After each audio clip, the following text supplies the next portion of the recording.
आशा करता हूँ आप सब बहुत अच्छे होंगे। मेरा नाम है सिद्धांत अग्निहोत्री। स्टडी ग्लोस पे आपका बहुत बहुत स्वागत है। दोस्तों, आज मैं बात करूंगा बहुत ही इंपॉर्टेंट टॉपिक की। ये टाइम्स ऑफ इंडिया का एक बहुत ही अच्छा आर्टिकल है और मैं बताऊंगा पोस्ट ट्रॉमेटिक डिसऑर्डर के बारे में, क्योंकि आपको याद होगा कि जब एयर इंडिया क्रैश हुआ था तो उसमें सिर्फ और सिर्फ एक ही सर्वाइवर बचा था, विश्व Kumar Ramesh, the lone survivor of air India flight that crashed in Ahmedabad on 12 June 2025।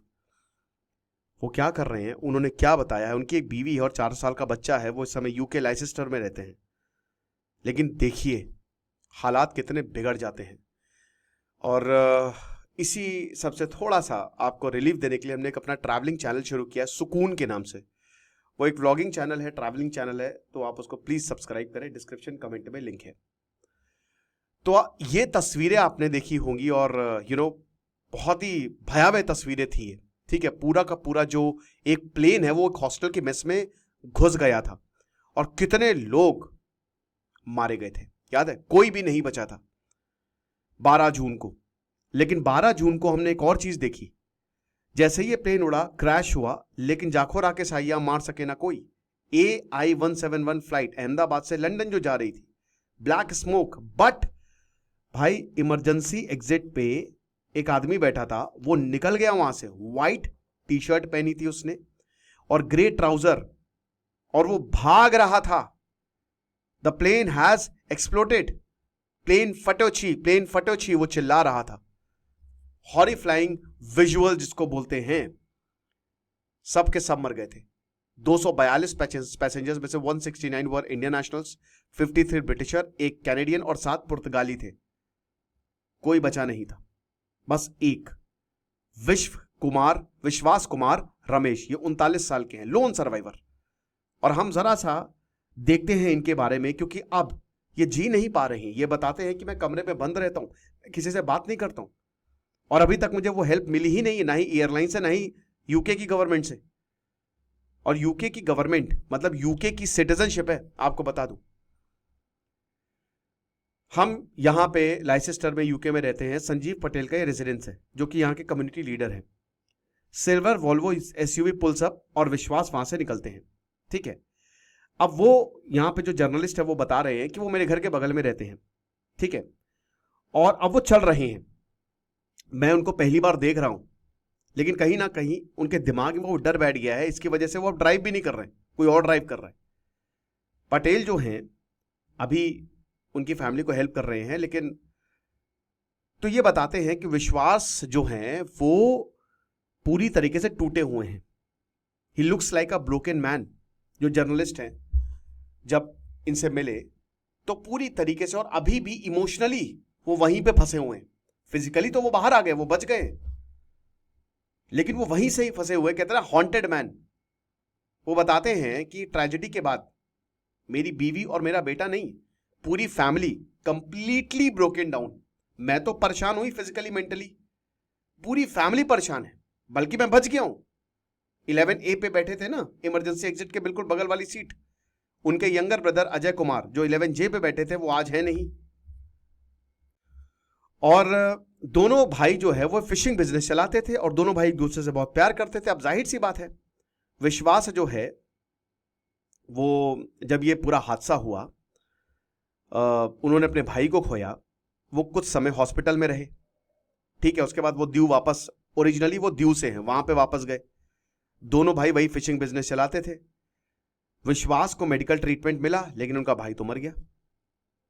UK वो 15 सितंबर को ही वापस आए, यानी कि अभी पिछले ही महीने वापस आए वो, और मेडिकल ट्रीटमेंट पे। क्योंकि देखिए आपको पता है कि जो ब्रिटिश मेडिकल सर्विस है ना, वो फ्री है। ब्रिटेन में मेडिकल सर्विस फ्री है, समझ रहे हो? 4 साल का इनका सन देवांग और इनकी जो वाइफ है हीरल। देवांग 4 साल का, अभी उसने स्कूल शुरू किया है, समझ रहे हो? अभी तक जो विश्वास है, ना ही उन्होंने कोई साइकोलॉजिस्ट, ना ही कोई साइकेट्रिस्ट, कुछ नहीं, कोई भी ट्रीटमेंट, वो कोई काउंसलिंग भी नहीं ले रहे, बल्कि इनको पोस्ट ट्रॉमेटिक स्ट्रेस है। पोस्ट ट्रॉमेटिक डिसऑर्डर क्या होता है? ये भारत में बहुत ही एक, कहते हैं ना कि ये एक मेनेस है। और ये नेचुरल है कि जो आपके साथ कोई ऐसा हादसा हुआ उसके अंश आपके दिमाग में, भले आप उस हादसे से बच गए लेकिन वो आप भूल नहीं पा रहे और वो आपको बार बार परेशान करता है और वो दिमाग में घूमता है, आपको उससे बाहर आना है लेकिन आप नहीं आ पा रहे हैं। समझ रहे हो, हालात इतने खराब हैं। यही है, मिरेक्युलस एस्केप तो हुआ। ज्यादातर वक्त जो है ये अपने 2 बेडरूम में ही गुजारते हैं, ये बाहर निकलते ही नहीं है। अब इनसे पूछा जाता है कि आप तो चमत्कारी तरीके से बच गए, तो बोलते हैं कि मैंने अपने भाई को खो दिया। मेरा कंधा, मेरी पीठ, मेरा घुटना, मेरा लेफ्ट साइड अभी भी जलता है और अभी भी दर्द है। मैं बहुत धीमे धीमे वॉक करता हूं, मैं गया ही नहीं कितने समय से बाहर, मैं सही से वॉक नहीं कर पाता हूं, मैं सही से ड्राइव नहीं कर पाता हूं, मेंटली मैं पागल हो चुका हूं। और यूके आना मेरे लिए बहुत बड़ा चैलेंज था, एरोप्लेन में बैठना मेरे लिए बहुत बड़ा चैलेंज था। होता है भाई, जिसके साथ हादसा होता है वो छोड़ देता है सब। मेरा एक दोस्त था, उसके मतलब एक्सीडेंट हुआ, वो अपने पिताजी के पीछे बैठा था, स्कूल छोड़ने जा रहे थे, पिताजी की डेथ हो गई, वो बच गया। आज तक दोस्तों से मोटरसाइकिल नहीं चलाई। पीटीएसडी है, पोस्ट ट्रॉमेटिक डिसऑर्डर। और बोले एयर इंडिया तो भूल जाइए, मैं कभी भी नहीं बैठूंगा, कोई भी दूसरे में बैठ जाऊंगा, मैं इतना डरा हुआ हूं। मैं जब भी बैठता हूं प्लेन में, जब मैं बैठा तो मैंने बस अपनी आंखें बंद की और मैं भगवान से प्रार्थना करने लगा। और यही वजह है कि मैं दीव में इतने दिन तक रहा। मैं अपने बेटे से बात नहीं करता हूं, मैं अपनी बीवी से बात नहीं करता हूं, मैं बस अपने रूम में अकेले बैठा रहता हूं।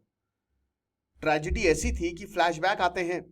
मेरा बेटा भी मुझसे बात नहीं करता, वो 4 साल का है, क्योंकि वो ज्यादा कुछ समझते ही नहीं कि मेरे साथ क्या हुआ। मेरी बीवी भी स्ट्रगल कर रही है। फिशिंग बिजनेस बर्बाद हो चुका मेरा, क्योंकि मैं और मेरा भाई उसको चलाते थे और इस स्ट्रैटेजी के बाद खत्म हो चुका। मेरे पिताजी कोशिश कर रहे हैं उसको चलाने के बाद, बहुत स्ट्रगल कर रहे हैं। हम अपनी पुरानी जिंदगी में अब शायद कभी वापस नहीं जा पाएंगे।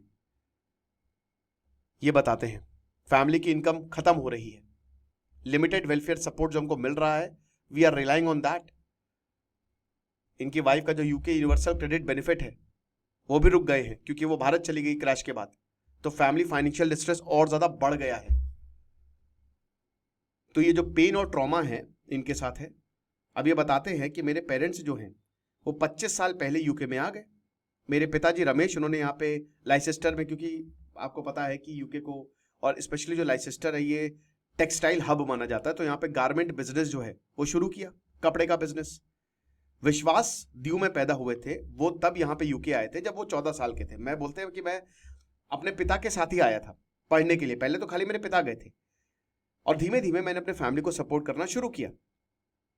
ठीक है, कोविड में जो फैमिली है, क्लोथिंग बिजनेस और मतलब मुश्किल आई, लेकिन मैंने, क्योंकि भाई अब कोविड में सब बंद था, तो मैंने वो पैसा जो है वो फिशिंग वेंचर जो दीव में है वहां पे इन्वेस्ट किया और बिजनेस अच्छा चल रहा था।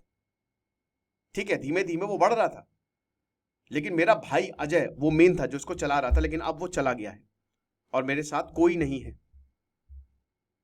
समझ रहे? हालांकि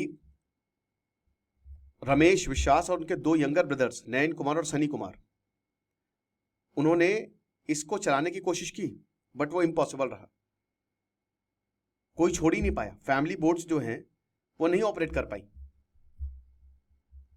तो अभी कोई इनकम नहीं है। एयर इंडिया ने 25 लाख रुपए दिए हैं, पेमेंट जो है ठीक है दी जा रही है, लेकिन इंटरिम पेमेंट जो है that will be adjusted against any final compensation. अभी फाइनल कॉम्पनसेशन नहीं मिला। पटेल जो है जिनके घर में ये मिल रही है बता रहे हैं, ठीक है, वो एक रिटायर्ड लॉयर है और क्राइसिस और रेपुटेशन मैनेजमेंट स्पेशलिस्ट है। बाय प्रोफेशन वो एक करियर कोच है और लीडरशिप ट्रेनर है। दोनों आए और उन्होंने विश्वास की फैमिली की मदद की। एयर इंडिया, ब्रिटिश गवर्नमेंट, उन्होंने मदद नहीं की, बट यहां पे लोगों ने मदद की है विश्वास की। विश्वास के पास अभी कोई पैसा नहीं, जैसा कि मैंने बताया। अब यहां पे पूछा गया कि वाइफ की पेमेंट क्यों रुक गई, तो यूके गवर्नमेंट स्पोक्स पर्सन ने बोला कि देखिए, जो लोग बाहर चले जाते हैं, है ना, वो 2 महीने तक उनको बस यूनिवर्सल क्रेडिट मिलेगा। अब जाहिर सी बात है, इनकी पत्नी द्यों आई भाई, क्योंकि यहाँ पे हॉस्पिटलाइज्ड थे, लेकिन बहुत लंबे समय तक अगर आप रहते हो तो फिर हम आपको बेनिफिट नहीं दे सकते। अभी विश्वास कहते हैं कि हमको मैं यूके में रहता हूँ और मैं आई पे मॉर्टगेज, ठीक है, और मुझे 21,000 यूरो मिल रहे हैं, विच इज नथिंग। उससे पहले डिफरेंट था, my life was going very smooth, बहुत बढ़िया था। लेकिन अब सब कुछ बदल गया है, situation is very very desperate. और जो PTSD हुआ है मुझे, पोस्ट ट्रॉमेटिक स्ट्रेस डिसऑर्डर, मैं उसको बयान नहीं कर सकता। मैंने ट्रीटमेंट लिया लेकिन कोई मतलब नहीं, पूरी फैमिली को PTSD हुआ है। ये चीज है, हालात इतने खराब हैं। तो जब भी इस तरीके का कुछ हो, याद रखिए कि हमेशा हेल्प लेनी जरूरी है। PTSD एक मेनेस है, आपके साथ हो गया, अगर आप इससे बाहर नहीं निकलेंगे तो ये आपको, ये गहरा कुआं है, आप समझ रहे हो, और आप अंदर ही जाते जा रहे हो। आपका स्ट्रेस आपको खींच रहा है, आपको इससे बाहर निकलना पड़ेगा। बस एक शब्द याद रखिए और उसको अपने दिमाग, अपने पूरे शरीर में बसा लीजिए। मैं जो सेंटेंस बोलने वाला हूं बस उसको अपने साथ रखिए और एकदम फील करके बोलिए जब भी आप परेशान हो। और वो सेंटेंस है, मैं डिसाइड करूंगा मुझे कैसा फील करना है, दैट्स इट। जो नेगेटिव इंपोशंस है, मुझे पता है बड़ा मुश्किल है, लेकिन धीमे धीमे वो नेगेटिव इंपोशंस आपके साइड में होने लगेंगे। आप डिसाइड करेंगे कि आप कैसा फील करेंगे अल्टीमेटली। देखिए अब यहां पे रमेश विश्वास जो हैं, उनको अगर वो ऐसे ही रहेंगे भाई, उनके लिए बहुत मुश्किल है, मैं समझ रहा हूं। लेकिन याद रखिए कि ये लाइफ है, होगा, चीजें आएंगी। मौत, हर किसी को एक ना एक दिन मरना है। जिंदगी और मौत, हम अमर नहीं है, आज नहीं तो कल। इस चीज को समझिए, स्पिरिचुअली थोड़ा सा इंक्लाइंड होइए। ऐसे लोगों को मेडिटेट या स्पिरिचुअल अवेकनिंग जरूरी होती है ऐसे लोगों के लिए, क्योंकि PTSD बहुत डेंजरस होता है और आपको एक्सेप्ट करना पड़ेगा कि जो हो गया सो हो गया। आपको क्या लगता है मुझे कमेंट बॉक्स में बताइएगा। Thank you so much.